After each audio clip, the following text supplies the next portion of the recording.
Hello everyone, welcome to a brand new video of our YouTube channel.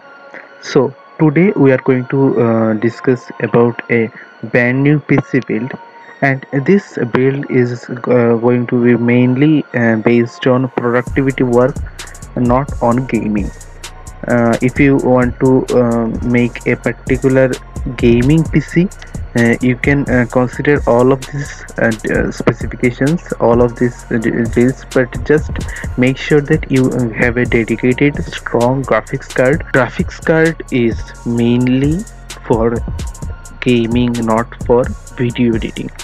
Let me tell you this: when we make a PC build of considering that we are going to make videos, edit videos, do production work, then we must put our main budget on the CPU, not on the GPU, because all of the professional video editing softwares including Premiere Pro and all of that, they consume graphics card less and more on processor.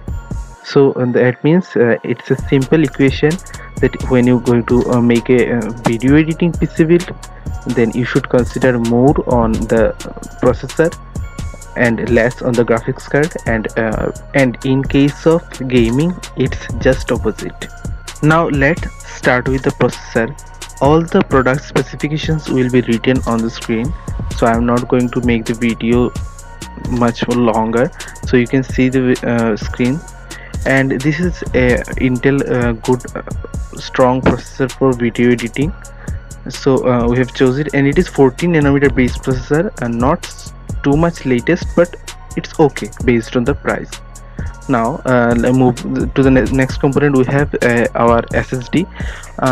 Let me tell you this, that when we make a video editing PC or gaming PC, SSD is must for 2021.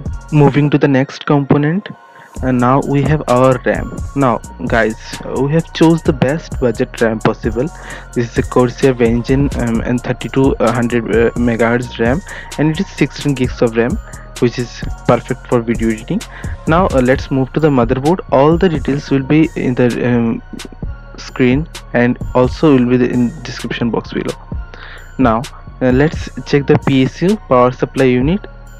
I'll give you a website link in the description box below, where you can check for all the component you are choosing for making a build. You can set the power supply requirement. It is a 80+ bronze certified power supply. Moving to our next component, which is cabinet. Now although it is not so good looking cabinet, but yes, it is a budget friendly and okay to work with it.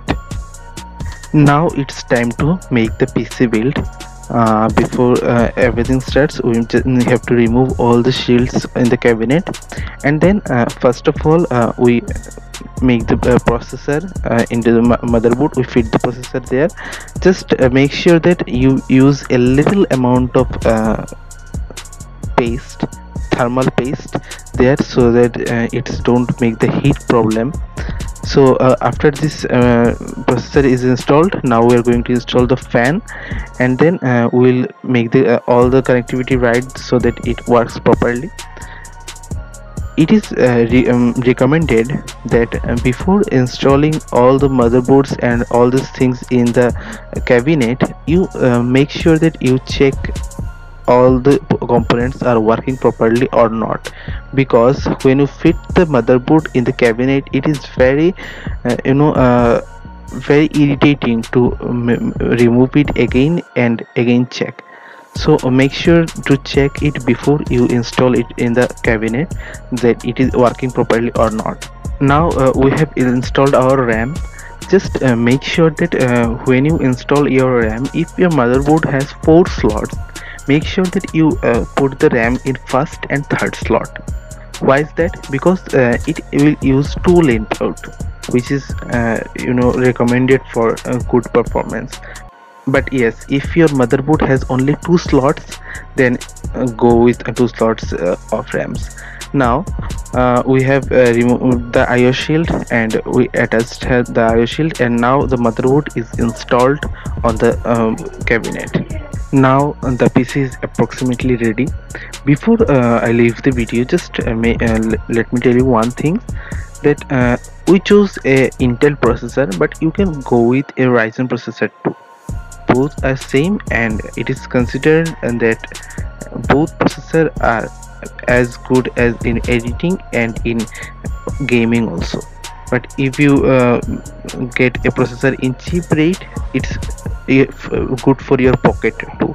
So try to get a processor as cheap as possible, but yes, with in reasonable price. Otherwise it might be a bad processor for you. So as you can see, there is no graphics card because the processor comes with an integrated graphics card. Now in the last section of video, I'll provide some benchmark of the CPU. Please make sure to check it and like the video. Thank you.